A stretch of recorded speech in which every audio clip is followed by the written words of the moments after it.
नमस्कार दोस्तों, JBN Rajasthan news में आप सभी का स्वागत है। मैं हूं आपका दोस्त हेमराज जाट और लेकर आ गया हूं आज राजस्थान की 10 बड़ी खबरें। खबरों में आगे बढ़ने से पहले आप राजस्थान के कौन से जिले से हमारे वीडियो को देख रहे हैं हमें कमेंट बॉक्स में जरूर बताएं। साथ ही आप चैनल पर नए हो तो चैनल को सब्सक्राइब जरूर करें। तो आइए नजर डालते हैं आज राजस्थान की 10 बड़ी खबरों की ओर। डूंगरपुर जिले में किसान सम्मान निधि योजना से किसानों का मोह भंग। 2 लाख से ज्यादा किसानों में से 36,781 किसानों ने नहीं करवाई ई-KYC। आदिवासी बहुल डूंगरपुर जिले में किसान सम्मान निधि योजना से किसानों का मोह भंग होता दिखाई दे रहा है। दरअसल डूंगरपुर जिले में सम्मान निधि योजना में पंजीकृत 2 लाख से अधिक किसानों में से 36,781 किसान ऐसे हैं जिन्होंने अभी तक अपना ई-KYC नहीं करवाया है। ई-KYC नहीं होने पर किसानों की योजना की किस्त अटक सकती है। वहीं प्रशासन ने किसानों से ई-KYC कराने की अपील की है। एडीएम हेमेंद्र नागर ने बताया कि डूंगरपुर जिले में कुल 2,07,025 किसान प्रधानमंत्री किसान सम्मान निधि योजना के तहत पंजीकृत हैं। उन्होंने बताया कि इन किसानों को अपने आधार को अपने खाते से लिंक कराना होगा, यानी ई-KYC कराना होगा, जिसके बाद योजना के तहत मिलने वाली किस्त किसानों के खाते में जा सकेगी। एडीएम हेमेंद्र नागर ने बताया कि 1,20,966 किसानों ने अपना KYC अपडेट कराया है, लेकिन 36,781 किसान ऐसे हैं जिन्होंने अभी तक ई-KYC अपडेट नहीं कराया है। ऐसे में अगर ये किसान ई-KYC अपडेट नहीं कराएंगे तो उनकी किस्त का पैसा इनके खाते में नहीं आएगा। तो चलिए नजर डालते हैं इसी के साथ ही अगली बड़ी खबर की ओर। SBI बैंक के करोड़ों ग्राहकों को झटका। बैंक ने महंगा किया कर्ज। होम ऑटो लोन की चुकानी होगी ज्यादा EMI। देश के सबसे बड़े सरकारी बैंक यानी state bank of India SBI ने अपने करोड़ों ग्राहकों को तगड़ा झटका दिया है। बैंक ने अपनी 1 साल की अवधि के लोन पर MCLR बढ़ाने का फैसला किया है। अब बैंक से लोन लेना महंगा हो जाएगा। बैंक की नई दर 15 जनवरी 2022 यानी आज से लागू हो जाएगी। बता दें कि रेपो रेट बढ़ने के बाद कई बैंकों ने MCLR बढ़ाए हैं। SBI की आधिकारिक वेबसाइट पर दी गई जानकारी के मुताबिक बैंक ने अपने 1 साल के MCLR पर 10 बेसिस पॉइंट की बढ़ोतरी की है। MCLR में बढ़ोतरी केवल 1 साल की अवधि में की गई है। 1 साल की MCLR बढ़ाकर 8.40% हो गई। ओवरनाइट MCLR 7.85%, 1 और 3 महीने की MCLR 8%, 6 महीने की MCLR 8.30%, 2 साल की MCLR 8.50% और 3 साल की MCLR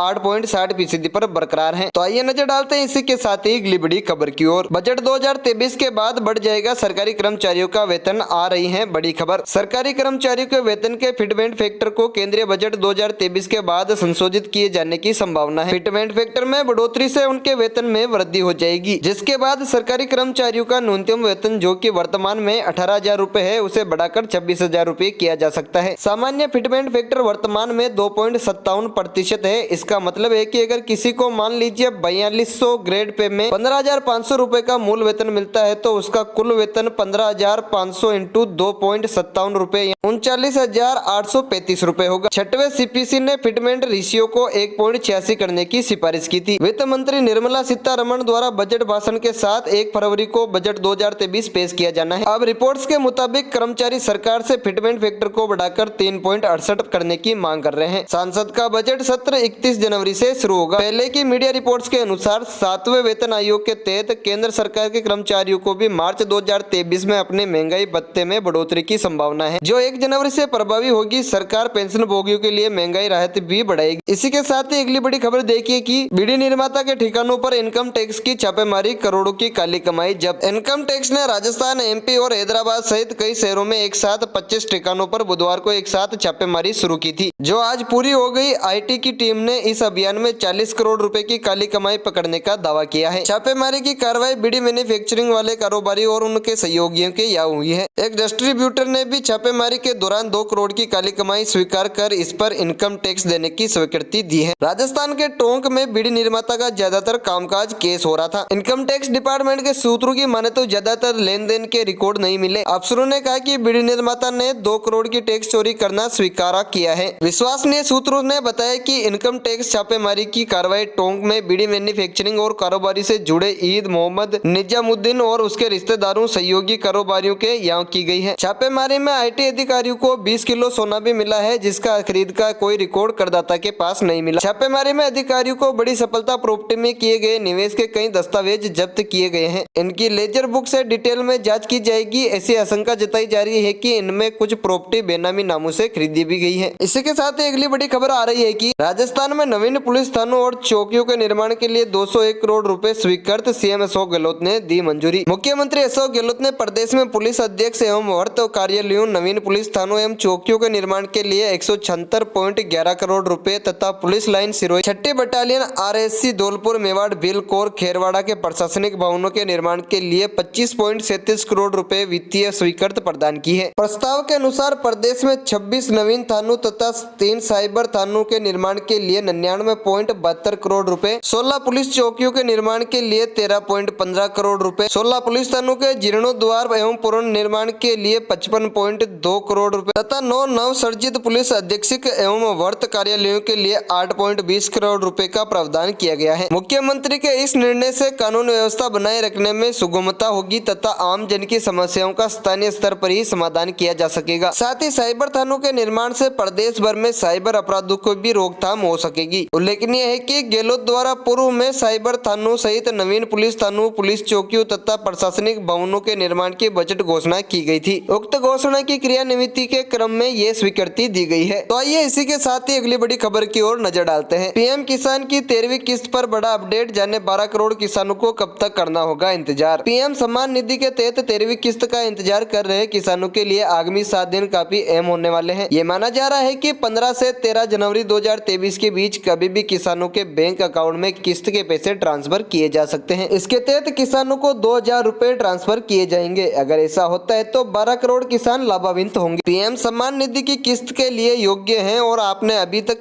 KYC नहीं कराया है तो दिक्कत हो सकती है। आपके किस्त के 2000 रुपए अटक सकते हैं। ऐसे में आप अपने नजदीकी कॉमन सर्विस सेंटर पर जाकर या पीएम किसान के पोर्टल pmkisan.gov.in के जरिए KYC कर सकते हैं। यह OTP बेस्ड सर्विस है, मतलब ये कि आपके रजिस्टर्ड नंबर पर OTP आएगा और इसे एंटर करने के बाद KYC हो जाएगा। आपको बता दें कि ये योजना 1 दिसंबर 2018 से प्रभावित है। लाभार्थियों की पहचान पूर्ण दायित्व राज्य केंद्र शासित प्रदेशों की सरकारों पर है। पीएम किसान की वेबसाइट के मुताबिक संपन्न किसान या संवैधानिक पदों पर रहने वाले या रह चुके लोग योजना के पात्र नहीं है। किसी भी तरह के सरकारी कर्मचारी के लिए भी ये योजना नहीं है। इसके दायरे में आयकर रिटर्न फाइल करने वाले लोगों को भी नहीं रखा गया है। ये योजना केवल किसानों के लिए है और किसान अपना आधार कार्ड KYC जरूर करवाए। इसी के साथ ही अगली बड़ी खबर आ रही है कि बजट 2023 से 24 में किसानों को मिल सकती है सौगात। किस्त बढ़ाने को लेकर केंद्र सरकार ये तैयारी कर रही है। प्रधानमंत्री सम्मान निधि की 12वीं किस्त किसानों के खातों में पहुंच चुकी है। किसान 13वीं किस्त का इंतजार कर रहे हैं। नए साल में किसानों को केंद्र सरकार से खासी उम्मीद है। केंद्र सरकार की भी कोशिश है कि किसानों की उम्मीदों पर खरा उतरे। देश के किसानों को समय पर किस्तें आने की खासी चिंता रहती है। 1 फरवरी को आम बजट पेश होना है। इस बजट में भी किसान अपने विकास की संभावनाएं तलाश रहे हैं। बजट में किस्तों को लेकर क्या निर्णय लिया जाएगा, इस पर भी किसान चौराहों पर चकल्लस कर रहे हैं। इस साल वित्त मंत्री निर्मला सीतारमण 1 फरवरी को बजट पेश करेगी। इस तरह की खबर मीडिया के सामने आ रही है कि प्रधानमंत्री सम्मान निधि की किस्तों की संख्या बढ़ सकती है। अभी तक साल में 3 किस्तें किसानों को मिल पाती है, इसे बढ़ाकर 4 किया जा सकता है। यानी अभी तक साल में पीएम किसान सम्मान निधि के तहत 6000 रुपए मिलते हैं। यदि किस्तें बढ़ी तो धनराशि 8000 रुपए हो जाएगी। हालांकि इसकी अभी तक कोई आधिकारिक खबर सामने नहीं आई है। देश में महंगाई लगातार बढ़ रही है। बीज और खाद के दाम भी महंगे हो रहे हैं। इस बढ़ोतरी से किसान भी परेशान है। किसान आर्थिक रूप से उन्नत होने के लिए केंद्र सरकार से मांग कर रहे हैं। किस्त में मिलने वाली धनराशि बढ़ा दी जाए या फिर किस्तों की संख्या बढ़ाई जाए। इसको लेकर सरकार के साथ कई बार बैठक भी हो चुकी है, लेकिन अभी तक किस्त में मिलने वाली रकम नहीं बढ़ाई गई है। बताया जा रहा है कि सीतारमण के